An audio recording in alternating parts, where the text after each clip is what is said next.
Now for me, last night's win was a testament in keeping the faith. We've seen the board keep their faith in Graham Potter. We've seen Graham Potter keeping the faith in his managerial ability and his tactical acumen. We've seen the fans keep their faith in this squad and this team. And for me, all this faith manifested in the players yesterday. There have been many players throughout the season that have rightfully been criticised for their performances throughout. But last night, lots of these guys played their best games of the season, and it came at the perfect time as it helped us book a place in the quarterfinals of the Champions League. In today's 5 Things We Learned video, I want to discuss Kai Havertz, Cucurella, the future of our back three. I want to talk about our final third threat, and I think we have to talk about KEPA and goal as well too. So I hope you guys enjoyed today's video. If you want to see more videos like this, help me get over 1.5k likes in today's video, and of course, share your thoughts and opinions below in the comment section. Without wasting any more time, now to start things off, let's start in goal, and let's talk KEPA Arrizabalaga, because I kind of feel like even though he's got a lot more respect from the entire fan base this season, he's still been quite undervalued in terms of just how good he's been for this team currently. Last night, he stepped up when it mattered, and he made 2 key decisive saves. Like for me, it doesn't matter about the quality of the saves, it's the fact that in those moments when you need him, he stood out and he kept us in the game. And for me, when he made that save against Marco Reus from a free kick, like that save in particular highlighted the improvement that KEPA's made. Because during that 19-20 season when he was under fire rightfully for some terrible goalkeeping performances, one of the main criticisms behind his goalkeeping technique was the fact that every time he was about to dive to save a shot, he would take one little small step to the right hand side. And obviously by the time the opponent had taken his dead ball, long shot or free kick or whatever, you know, that one step has taken KEPA out of the game and stopped him from getting his fingertips to save these shots. And for me, that save against Reus last night has highlighted his improvement as a player, has highlighted his ability to learn from his mistakes, to move on, and to become a better goalkeeper for that. Because KEPA is a very springy goalkeeper, he is very athletic. So the fact that he's fine-tuning his technique right now, it adds up, and all these small details make a big difference. Now, as you guys can see on screen, this is KEPA's FBref stats over the past 365 days. Of course, most of these stats are going to be coming from this season where he's played more substantial minutes. But wow, these stats are very impressive and really highlights a goalkeeper that is a lot better than what he used to be before. Now, the stat that stands out the most are his post-shots expected goals, minus, of course, the goals scored against them. For me, this is absolutely amazing, and it really gives you an insight behind how likely he is to make key saves at the right time. His save percentage is around 79.5%. This ranks really high, not only in the Champions League, but also in the Premier League as well too. Like KEPA is in, I think, top 5 goalkeepers currently, based on statistics. But of course, the stats also show a little bit of his weaknesses. But I do kind of feel like KEPA has found ways to master them. And of course, that comes down to things like his catching and his handling. KEPA isn't the biggest guy. He's not the tallest guy and he's not the strongest guy. So for him to catch a lot of these crosses and set pieces, etc., etc., is going to be very hard for him. So instead, he prefers to punch these balls away. At least these days, he does that a lot more effectively than what he used to do before. But again, another component in these stats that highlights his importance to the team is that KEPA is a more naturally suited sweeper keeper compared to Edouard Mendy. A lot of times, KEPA has to leave his goal line and has to be like an additional player in the build-up phase. Like against Dortmund, how many times was KEPA outside his box being a passing option, allowing us to, keep our territory in the final third? That is very important to have that. And I think that KEPA's distribution and his passing has helped us when it comes to playing out from the back. And that's the style of goalkeeper that Graham Potter likes to have. And when you're seeing his defensive actions and the distances on them, this is telling you how reliable KEPA is playing outside the box. So, I want to start with things by giving him a lot of credit because he hasn't got as much praise recently, but really, he's becoming a very reliable and solid goalkeeper for us. And last night, that performance against Dortmund was testament to the improvement we're seeing from KEPA.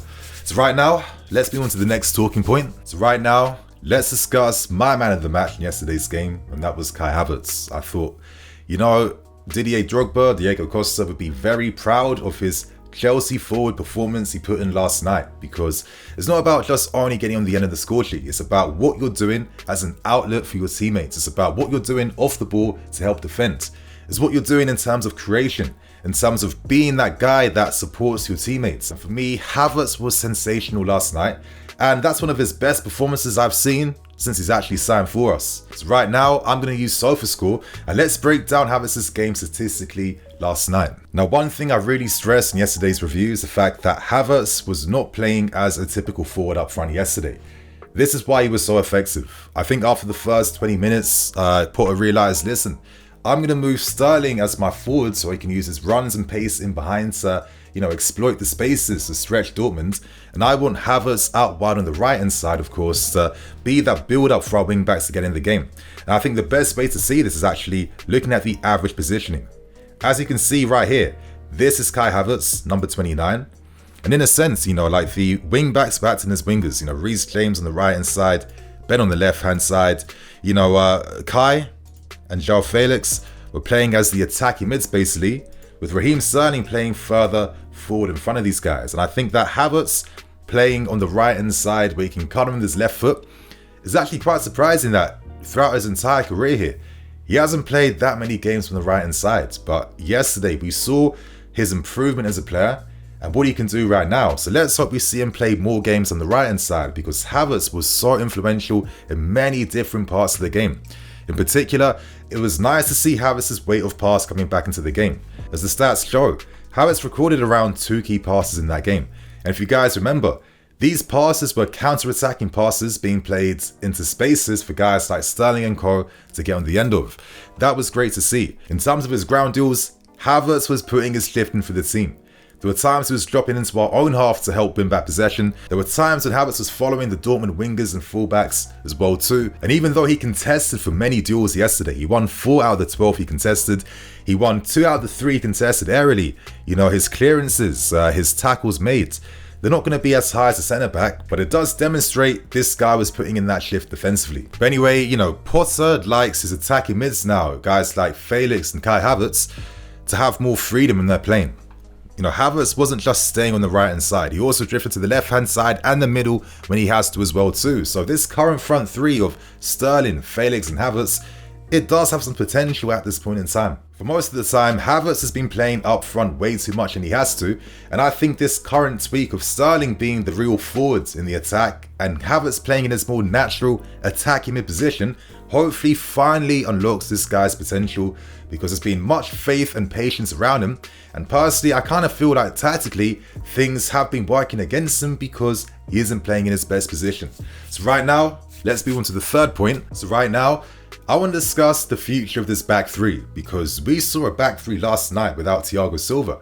Koulibaly played in the middle of the back three instead. And I have to say, we looked pretty formidable. We looked pretty incredible. We looked so balanced, so aggressive, so fast.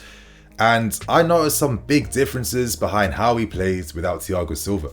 Now, I'm going to show you guys on screen the average positioning against Dortmund last night and the average positioning against Dortmund in the first leg. And I think the most notable thing you guys can see right now, look at the positioning of Silva. It's a bit more disjointed, right? Silva's a bit more deeper.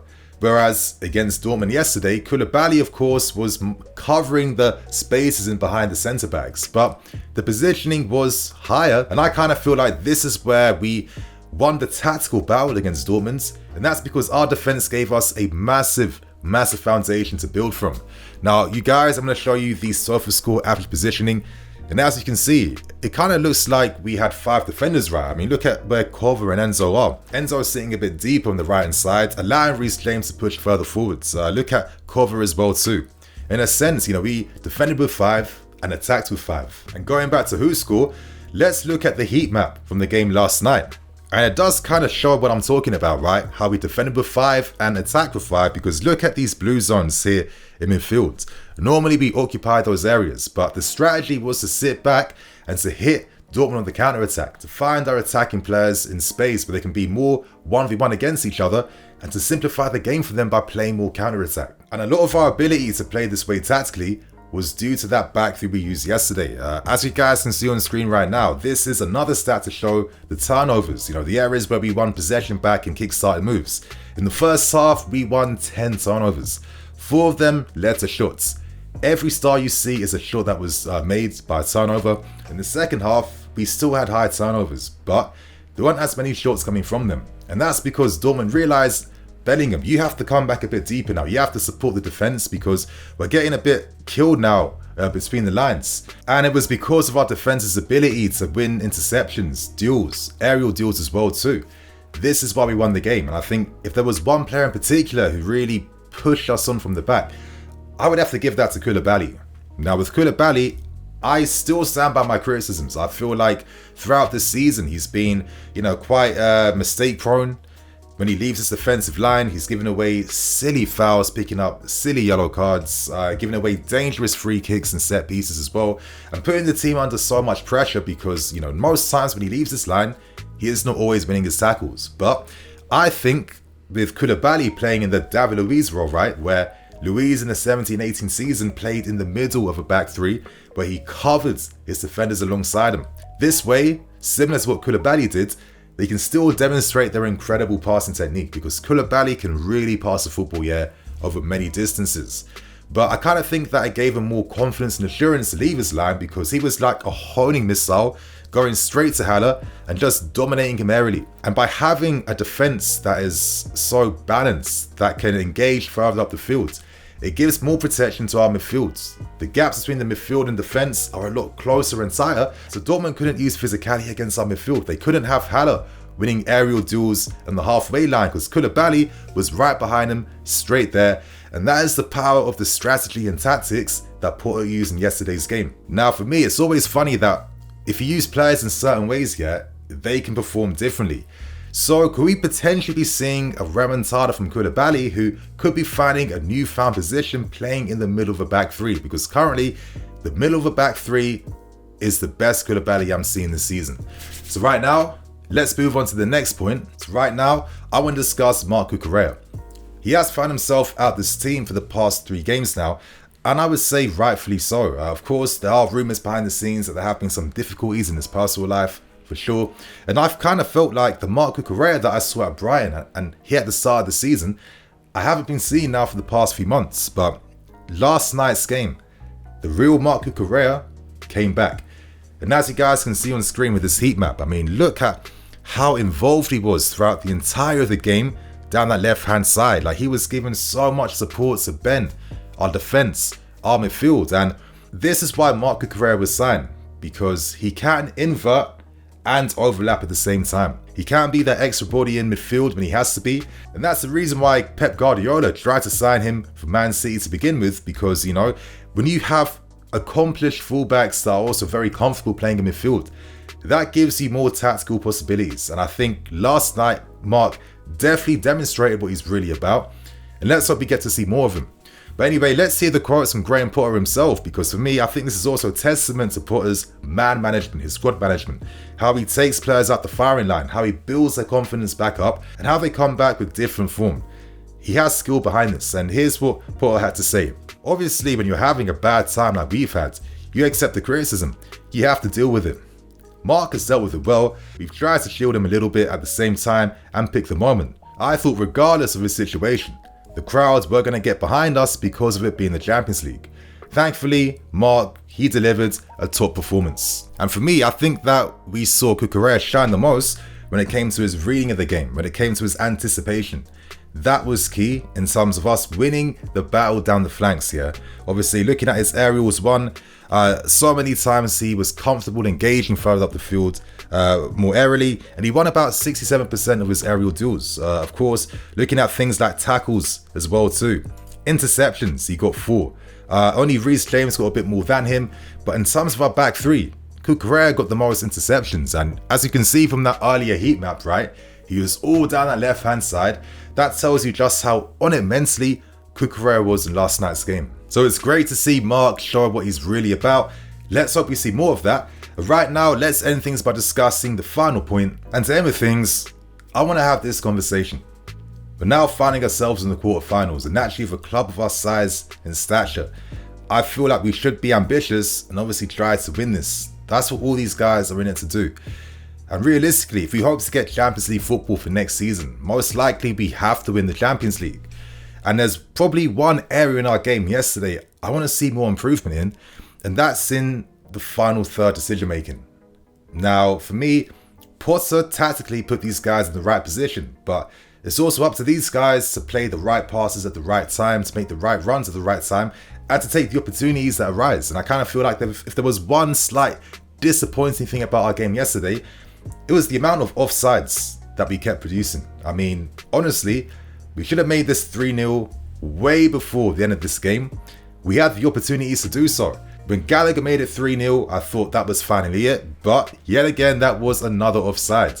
Kai Havertz had an opportunity where Koulibaly was up the field, played a pass. I thought Kai should have been a lot more alert then by, not staying in an offside position when, of course, Dortmund were looking to play him offside, because he was literally free in space and he could have taken that opportunity to score a goal. There were other moments in the game too where Sterling was just offside by his thigh and his knee as well too.